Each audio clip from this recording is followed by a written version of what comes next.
컴퓨터 네이버나 다음 포털 사이트에 탐욕이라고 치면 탐욕에 대한 설명이 나오고 그 이하에 쭉 이렇게 살펴보면 오래전에 미국에서 상영되었던 탐욕이라는 영화가 이렇게 짧게 소개되어 있는 부분이 있습니다. 이 에리 폰 슈트로아임이라고 하는 감독이 제작한 영화인데, 본래는 맥티그라고 하는 소설을 영화로 만든 것입니다.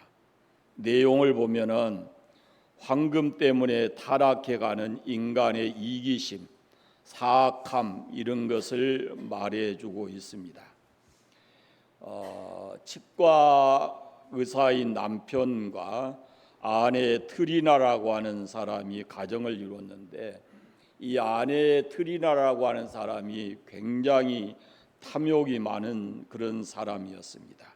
탐심이 굉장히 많았어요. 남편과 늘 그 일로 인해서 이렇게 다툼을 했습니다. 그러다가 한 번은 이 남편, 치과 의사인 남편이 그 아내와 심하게 말다툼하다가 그를 때려서 숨지게 합니다. 그리고 가진 돈을 다 이렇게 챙겨서 도망을 칩니다. 그런데 이 트리나라고 하는 아내를 짝사랑했던 마커스라고 하는 친구가 그 소식을 듣고 내가 사랑하는 여인의 복수를 해야 되겠다라는 증오심과 함께 이 맥티그를 추격을 합니다. 죽음의 골짜기라는 곳에서 두 사람이 만나가지고 치열한 격투를 하고, 그때도 맥티그가 이 마커스를 때려서 죽입니다. 그러니까 이 맥티그는 아내와 그의 친구를 다 죽인 겁니다. 그런데 이 도망치는 맥티그가 죽음의 골짜기를 벗어나지 못하고 너무 지쳐서 그 장렬한 태양 아래서 서서히 죽어가고 있는데, 그 주머니에서 이 황금이 쏟아져 나오는 그런 내용의 영화입니다. 이 탐욕이 결국은 죽음을 불러왔다, 인간을 무섭게 만드는 것이다 라고 하는 겁니다. 우리가 성경을 보아도 여호수아서에 나오는 아간이 그렇고, 사도행전에 나오는 아나니아와 삽비라라는 사람도 탐욕의 결과로 결국은 자신과 모든 것을 잃게 되는 것을 보게 됩니다. 자, 오늘 말씀의 배경을 보면은 당시의 유대인들은 어떤 문제가 생기면 선생님 랍비를 찾아가서 의논하고 그 문제를 해결을 했습니다. 그래서 그런 관습대로 어떤 부자 청년이 예수님을 찾아와서 부탁을 합니다. 선생님, 내 형을 명하여 유산을 나와 나누게 하소서라고 말합니다. 이 부탁하는 것을 보면은 청년에게는 두 형제가 있는 것으로 보이고, 아버지가 세상을 떠난 후에 유산을 나누는 과정에서 그 형이 당시의 법대로 정한 것보다 더 많은 것을 차지한 것으로 그렇게 보입니다. 그래서 동생이 예수님을 찾아왔습니다. 그 당시에 예수님은 상당히 이름 있는 선생입니다. 기적도 행하고 또 말씀도 잘 하시고 많은 사람들의 존경을 받는 그런 선생이니까 아무리 형일지라도 예수님이 말씀하시면은 듣겠지라는 생각을 한 것 같습니다. 그래서 예수님 찾아와서 내 형을 명해서 유산을 나와 나누게 해 주십시오라고 했는데, 예수님께서 이 사람아, 누가 나를 너희의 재판장이나 물건 나누는 자로 세웠느냐라고 말씀하십니다. 그러면서 청년에게 말씀하시기를 삼가 모든 탐심을 물리치라. 사람의 생명이 그 소유의 넉넉한 데 있지 아니하니라, 그렇게 말씀하시고, 이어서 오늘 우리가 읽은 이 어리석은 부자의 이야기를 하십니다. 어떤 부자가 한 해에 밭에서 많은 소출을 얻게 됐는데 그 곡식 쌓아둘 곳이 없어서 어찌할까라고 고민하다가 큰 창고를 짓고 거기에 곡식을 가득히 쌓아두고는 자기 영혼에게 말하기를, 영혼아, 많은 곡식을 쌓아두었으니 너는 걱정 근심할 것 없다. 이제 실컷 먹고 마시며 즐기자라고 자기를 향해서 말하는 겁니다. 그때 하나님께서 이를 향해서 어리석은 자야 이렇게 말씀하셨어요. 부자는 자기가 지금 지혜롭게 잘 판단하고 행동했다 이렇게 생각했는데 하나님께서는 그를 보고 어리석은 자다 이렇게 말씀을 하십니다. 이 부자의 모습 속에서 세 가지를 살펴보겠습니다. 첫째는 이 부자는 만족을 모르는 사람이었습니다. 부자의 삶에 감사가 없습니다. 지금까지 소유하고 누리고 있는 이 부에 대한 감사와 만족을 모르고 살았습니다. 그래서 부자가 기뻐하고 감사하고 살아야 할 형편인데도, 그런데도 기쁨과 감사가 전혀 없습니다. 어느 해 풍년이 들어서 소출이 평년보다 대풍작을 이루었습니다. 그러면 또 얼마나 감사해야 됩니까? 그런데 부자는 기쁨도 감사도 하지 않고 오히려 걱정부터 합니다. 16절 17절 말씀을 보십시오. 한 부자가 그 밭에 소출이 풍성하며 심중에 생각하여 이르되 내가 곡식 쌓아둘 곳이 없으니 어찌할까. 풍년이 들어서 쌓아둘 곡식 창고 이거 비좁다라고 걱정을 합니다. 걱정 전에 기쁨과 감사를 가졌어야죠. 그런데 이 어리석은 부자는 그 풍년이 들었지만은 마음에 기쁨과 감사가 있기보다 오히려 걱정부터 했다라는 말씀입니다. 이 부자는 만족감이 없는 사람입니다. 평상시에도 걱정 근심이 많았을 것이고 평상시에 오히려 감사하고 기뻐하고 남을 도우면서 살았어야 합니다. 그랬다면은 이렇게 풍년이 들었을 때 오히려 더 감사가 넘쳐났을 것이고 그리고 어려운 사람들을 더 많이 돌볼 수 있었을 것입니다.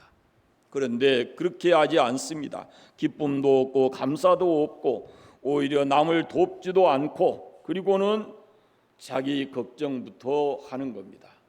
이를 향해서 하나님은 어리석은 자야라고 말씀합니다. 세상에는 이런 어리석은 삶을 사는 사람들이 많습니다. 이미 많은 재산을 가졌고 또 사업이 잘 되고 풍년이 들어도 기뻐하고 감사할 줄 모르고 걱정 근심에 붙들려 살아가는 사람들이 많이 있는 것입니다. 오히려 가난한 사람들은 작은 수익만 생겨도 작은 일만 있어도 기뻐하고 그날 감사하면서 살아가는데 부자는 조금만 어려워져도 그걸 어쩔 줄 모르고 걱정 근심해 버리고 만다라는 겁니다.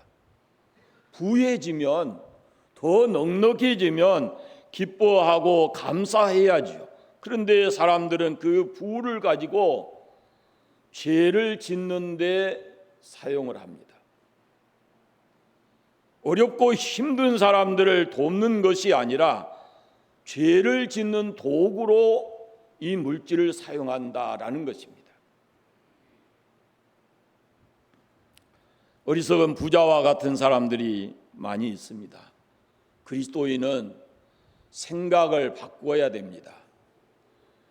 모든 것이 은혜이고 감사일 뿐입니다.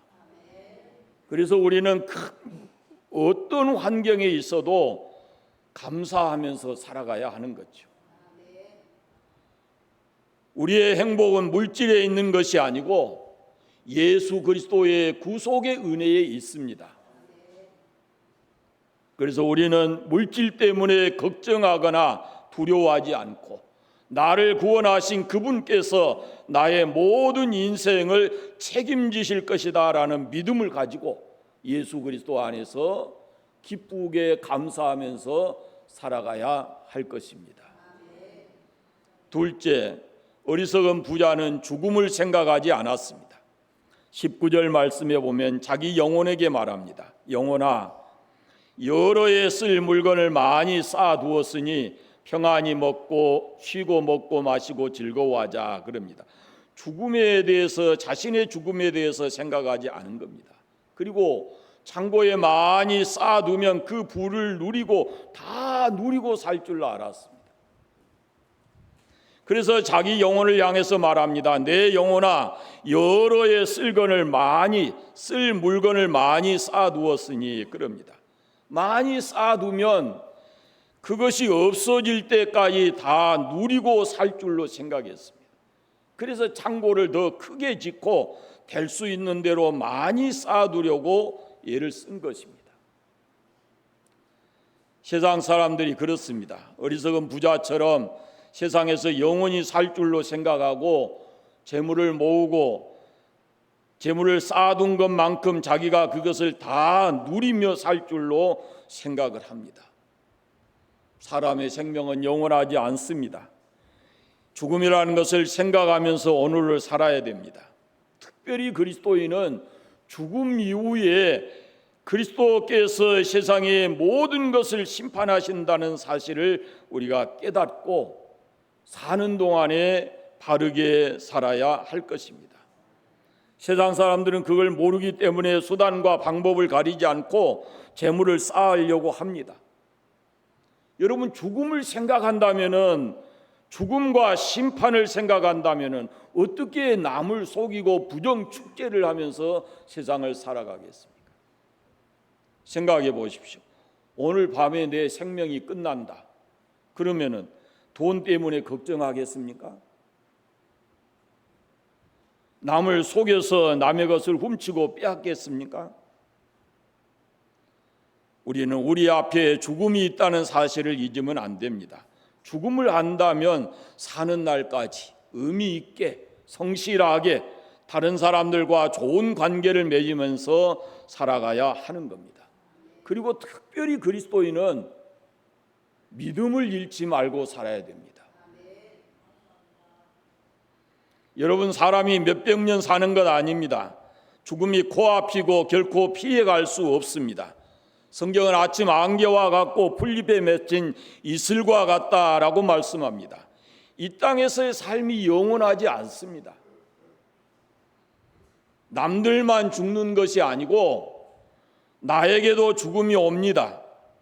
다른 사람의 죽음을 보면서 나의 죽음도 곧 온다는 사실을 깨닫고 죽음에 대한 준비를 하면서 살아야 합니다. 나에게도 죽음이 옵니다. 여러분에게도 옵니다. 아멘을 안 하셔도 옵니다. 반드시 옵니다. 사람은 미래를 모릅니다. 내일 일을 염려하지 말라. 하루 동안에 무슨 일이 일어날는지 내가 알 수 없다라고 말씀합니다. 아침에 건강해서 나간 사람이 저녁에 돌아오지 못할 수가 있습니다. 오늘 먹는 밥이 사랑하는 사람과 마지막 밥일 수도 있습니다. 첨단 과학 시대에 우리가 의료시설을 가지고 살지만 가끔은 전혀 생각하지 않았던 사람들의 죽음에 대한 소식을 전해 듣습니다. 사람의 미래는 모릅니다. 죽음이 언제 올지 아무도 모릅니다. 쌓아둔 것이 많다고 해서 그것을 다 누릴 수 있는 것이 아닙니다. 그래서 우리는 죽음을 생각하면서 하루하루를 살아가야 할 것입니다. 세 번째, 어리석은 부자는 물질로 모든 문제를 해결하려고 했습니다. 다시 19절을 보시면 내 영혼아 여러 해 쓸 물건을 많이 쌓아두었으니 평안히 쉬고 먹고 마시고 즐거워하자라고 합니다. 곡식을 많이 쌓음으로 오래 살 줄 생각했고 많이 쌓아놓은 만큼 행복할 줄 알았고 그래서 평안히 쉬고 먹고 마시고 즐거워해도 된다라고 생각을 한 겁니다. 물질이 많으면 모든 문제가 해결되는 것으로 생각을 했어요. 그러나 그렇지 않습니다.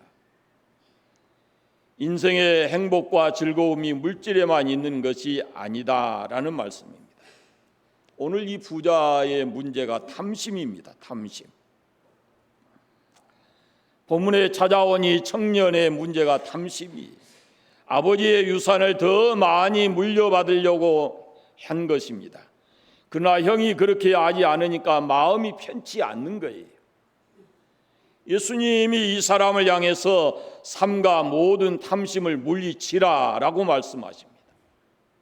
잘 보세요. 탐심은 형제 간의 갈등을 만들어냅니다. 이게 지금 우리 사회의 문제입니다. 지금도 다르지 않습니다. 탐심을 물리치지 못해서 형제 간의 갈등과 심지어는 원수가 되어서 사는 사람도 적지 않습니다. 물질 때문입니다. 물질에 대한 욕심 때문에 부모와 자식이 형제지간이 원수처럼 살아가는 것이 오늘의 세상입니다. 오늘 본문의 형제들이 그랬듯이 문제가 뭐냐면은 부모가 남겨준 유산 때문입니다. 물려준 유산 때문에 섭섭한 마음이 생기고 불평이 생기고 갈등과 심지어 더 나아가서는 서로 배척하고 미운 감정을 가지고 세상을 살아가는 겁니다. 탐을 쌓고. 오늘 우리 사회는 이 물질에 대한 가치관이 잘못되어 있습니다. 인생이 곧 물질입니다. 그러니까 인생의 모든 것이 물질과 연결이 되어 있습니다. 돈 많이 가지면 성공한 것이고 돈 많이 가지면 행복한 줄로 착각을 합니다. 그래서 욕심을 부리고 더 많이 가지려고 싸움을 합니다. 이것이 어른들에게만 있는 생각이 아닙니다. 어린 아이 때부터 학교 교육에서부터 이런 문제가 대두되고 있습니다. 그래서 우리 사회의 교육관이라든지 인생관이라든지 성공관이 전부 다 물질과 관계되어 있어요. 안타깝지 않아요? 돈벌이 안 되는 관은 아직 선택도 하지 않고 돈벌이 안 되는 직업은 가지지도 않고 재물과 성공, 재물과 행복은 비례하지 않습니다. 오히려 많이 가진 사람이 불행할 수도 있고 가정을 굳게 세워줘야 될 재물이 가정을 무너뜨리는 경우가 적지 않습니다. 재물이 많아서 평안한 것도 아니고 오래 사는 것도 아닙니다. 그래서 예수님 말씀처럼 그리스도인은 탐심을 버려야 합니다. 욕심을 내려놓고 주님 말씀하신 대로 자족하는 마음을 가져야 됩니다. 그러면 우리가 마음이 평안해지고 범사의 모든 것을 감사하면서 살아갈 수 있습니다. 15절 말씀에 있는 대로 탐심을 물리치라 라고 예수님 말씀하시고 이어서 사람의 생명이 그 소유에 넉넉한 데 있지 아니하니라 라고 말씀을 합니다. 탈무드에 보면 유대인의 탈무드에 보면은 이런 이야기가 있어요. 어느 사람이 집에서 쓸모없는 고물을 이 고물 장사에게 팔았어요. 근데 이 고물을 산 사람이 가서 고물을 정리하다 보니까 그 속에가 아주 귀한 보물이 들어 있는 거예요. 보물을 산 사람이 고물 정리하다가 보물을 만난 것이에요. 그래서 이 사람이 고물을 판 사람에게 찾아갑니다. 이 보물은 당신의 거니까 다시 받으십시오. 나는 당신에게 고물만 샀지 보물을 산 것은 아닙니다 라고 했어요. 그러니까 고물을 판 사람이 그렇게 얘기합니다. 아닙니다. 내가 보물이 있는 줄을 모르고 그것을 판 것은 사실이지만 그것은 고물과 함께 내가 판 것이니 이것은 당신의 것입니다 했습니다. 이 두 사람이 서로 이렇게 해결이 안 되니까 랍비를 선생님을 찾아가서 해결해 달라고 부탁했어요. 이 얘기를 잘 듣고 있던 랍비가 이렇게 문제를 풉니다. 당신들에게 아들과 딸들이 있습니다. 그러니까 두 사람을 결혼시켜서 그 보물을 그에게 주시오. 그들에게. 그렇게 해서 문제를 풀었다는 거예요. 여러분, 저는 이 글을 읽으면서 이런 생각을 했어요. 만약에 우리 중에 우리가 이 두 사람 중에 한 사람이었다면 어떻게 하겠습니까? 먼저 고물을 산 사람이었다면, 고물을 샀는데 그 속에 어마어마한 보물이 있어요. 그럼 어떻게 하겠어요? 솔직하게 얘기해봐요. 모른 척 시침이 뚝 떼고 혹시나 알까 싶어서 그러지 않겠어요? 행제했다 그런 마음 가지고. 또 한편으로는 내가 그 고물을 판 사람이었다면, 그래서 나중에 그것을 알게 됐다면 어떻게 하겠어요? 사생결단을 냈죠. 피 터지게 싸우든지 소송을 하든지 어떻게 해서라도 그 보물을 찾으려 하지 않겠어요? 물질에 대한 예수님의 답은 탐심을 물리치라입니다. 탐심을 물리쳐야 마음이 평안해집니다. 탐심을 물리쳐야 형제간에 화목이 옵니다. 탐심을 물리쳐야 조금은 더 행복해질 수 있습니다. 탐심을 물리쳐야 그 빈 마음에 하나님께서 복으로 채워주시는 겁니다. 그래서 우리는 탐심을 물리치고 자족하는 마음을 가져야만 합니다. 물질이 많으면 하나님이 주신 복인 줄 알고 기뻐하고 감사하고, 그리고 어려운 사람을 보면은 돌봐줄 수 있는 그런 삶을 살아가야 합니다. 탐욕에 묶여 사는 사람은 어리석은 자다라는 말씀입니다. 그런데 우리는 기도할 때 예수님의 가르쳐 주신 기도를 합니다. 오늘 우리에게 일용할 양식을 주시옵고. 그렇게 우리가 기도하라고 주님이 가르쳐 주셨습니다. 생명을 위해서 많은 것을 쌓아두도록 기도를 가르치신 것이 아니고, 그날 하나님이 주신 은혜와 그 모든 것을 가지고 감사하고 만족하면서 살아가라고 주님이 그것을 기도로 가르치셨습니다. 사람의 탐심은 그것이 행복과 연결되어 있는 줄로 생각하기 때문입니다. 다른 사람보다 더 많이 가져야 더 행복할 수 있다고 사람들은 생각을 합니다. 그래서 어떻게 하든지 더 많이 가진 사람이 덜 가진 사람보다 행복해 보인다라고 생각을 하고 마음이 더 가지려고 하는 겁니다. 이 사람의 마음은 어려서부터 죽기 전까지도 이 탐욕을 쉽게 못 버리는 것 같아요. 연세가 들어가면 더더욱 그런다 그러잖아요. 그래, 어렸을 때부터 아이들이 제일 먼저 배우는 것이 뭐냐면 내 것이라고 주장하는 거거든요. 물질이 곧 행복의 삶과 연결되어 있는 것이 아닙니다. 또 하나, 사람들의 탐심은 더 많은 물질을 가지면 모든 문제가 해결될 것이다 라는 이 부자와 같은 생각입니다. 어리석은 부자가 물질로 모든 문제를 해결될 줄로 생각했어요. 그래서 자기 영혼을 향해서 이제 많이 쌓아두었으니 됐지 않느냐, 그냥 쉬고 먹고 마시고 즐기면서 남은 인생 살자, 이렇게 생각한 겁니다. 재물이 있는 것만큼 내가 평안하고 먹고 마시고 즐거운 삶이 보장될 수 있다라고 생각한 겁니다. 그 가운데 자기 생명이 영원할 줄 알았습니다. 죽음에 대한 생각을 전혀 하지 않았습니다. 그러나 죽음은 누구도 가리지 않습니다. 때가 되면 반드시 옵니다. 이 부자를 향해서 주님 비유에 말씀하시기를, 어리석은 자야, 오늘 밤에 내 영혼을 도로 찾으리니 내 준비한 것이 누구의 것이 되겠느냐라고 말씀을 하십니다. 여기 보시면 재물과 그 영혼은 누구의 손에 있는가? 하나님의 손에 있습니다. 부자가 그걸 모른 겁니다. 하룻밤 사이에 자기 생명이 끝나고 그 쌓아두었던 모든 재물이 자기와 아무 상관없이 되어진다는 것을 이 부자가 모른 겁니다. 이것이 어리석은 부자의 모습입니다. 우리가 지혜로운 사람이 되려면 내 생명도, 내가 소유하고 있는 모든 것도 이것이 하나님의 주권 아래에 있다라는 것을 믿어야 하는 겁니다.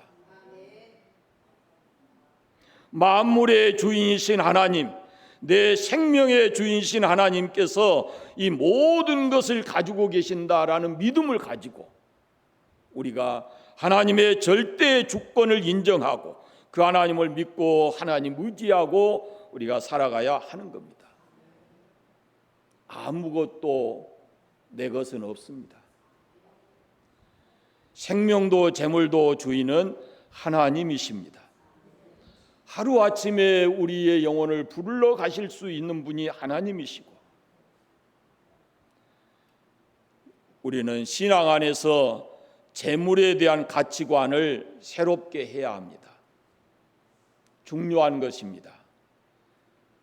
하나님이 주인이시고 우리는 청지기입니다. 내 생명도 내 소유 모든 것도 주인은 하나님이시고 나는 하나님이 허락하신 그 동안까지 생명을 가지고 그 모든 것을 누리며 살아가는 겁니다. 주님 말씀하신 대로 내 마음에 욕심이 생길 때, 탐심이 생길 때 그 탐심을 물리치고 주님 주시는 자족하는 마음을 가지고 사셔서 마음이 좀 더 평안하고 행복한 그런 삶을 살아가시기를 바랍니다. 기도하겠습니다.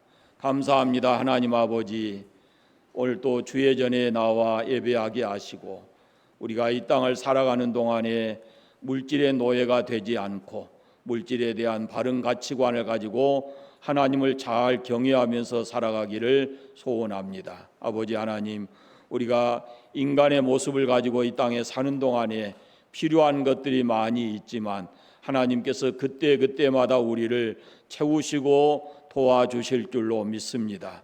전능하신 하나님, 모든 것의 주인이 되시는 하나님께 우리 자신과 우리의 미래를 다 맡기고 하나님 의지하는 믿음으로 하루하루 살아가는 저희들 되게 하여 주시옵소서. 늘 세상 나가 살아갈 때도 어리석은 사람들처럼 살지 않고 하나님의 말씀을 늘 마음속에 간직하고 지혜로운 삶을 살아가는 우리 모든 성도들 되게 하여 주시옵소서. 예수님의 이름으로 기도드립니다. 아멘.